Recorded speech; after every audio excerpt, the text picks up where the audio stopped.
So, Michael, you're over here in London as an Australian sportsman. In a sporting sense, there's always been a good rivalry between the English and the Australian. Where do you think this stems from?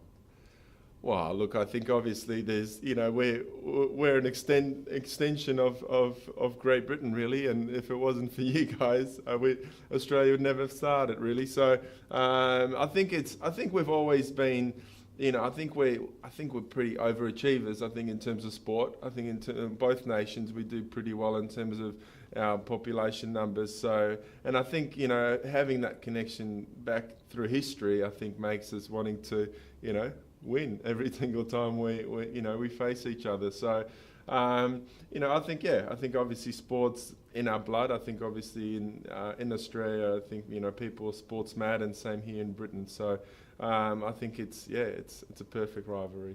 Well, this time last year we managed to get one over on you in the Ashes. However, that didn't last long as you whitewashed us just a few months later. How much did you enjoy that?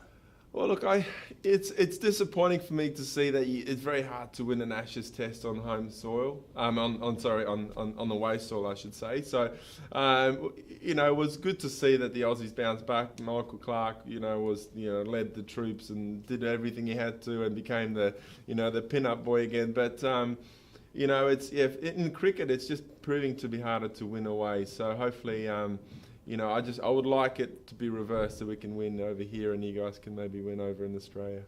Well, on that note, last time England won the Rugby World Cup was on Australian soil. Next year, the Rugby World Cup is over here. Yeah. Are Australia going to get their own back again? Look, no. The union team's been struggling. I don't really know. I know there's, we've had a lot of personnel changes in that rugby team, and I prefer to go in underdogs because we don't really have, the Sterling Mertlocks and, the people that used to lead our team when we won that World Cup. So hopefully that might be changed this time around. Well, in other sports, there's not a huge amount of Australian players left in a draw in Wimbledon. The football team performed okay in the World Cup, but ultimately exited at the same stage as England. I think they chartered the same flight home, didn't they? Probably, but yeah. I think you're probably right there. But overall, what do you make of the state of Australian sport at the moment? Look, I think Australian sport is going through an interesting phase. I think, and it's something that I think Team Britain will experience pretty soon or Team GB as you guys call it. We had a massive build-up to the Olympic Games.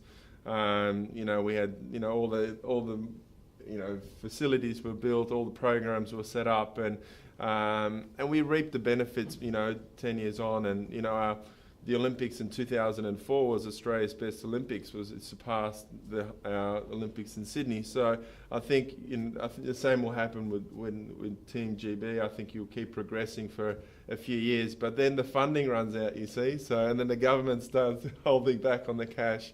And I think that's what Australian sport is at the moment, is the government sort of obviously had pulled back on some of the funding and some of the sports commission money that's going directly to athletes, and it's becoming harder to develop sports. But, swimming, for example, is going through a massive rebuilding stage, not only through funding, but through personnel, administration, talent. So, I think in general, we're missing tennis players, we're missing, some of the swimmers have obviously retired, and some of are still swimming but injured. So, we're definitely, overall, I think we are rebuilding.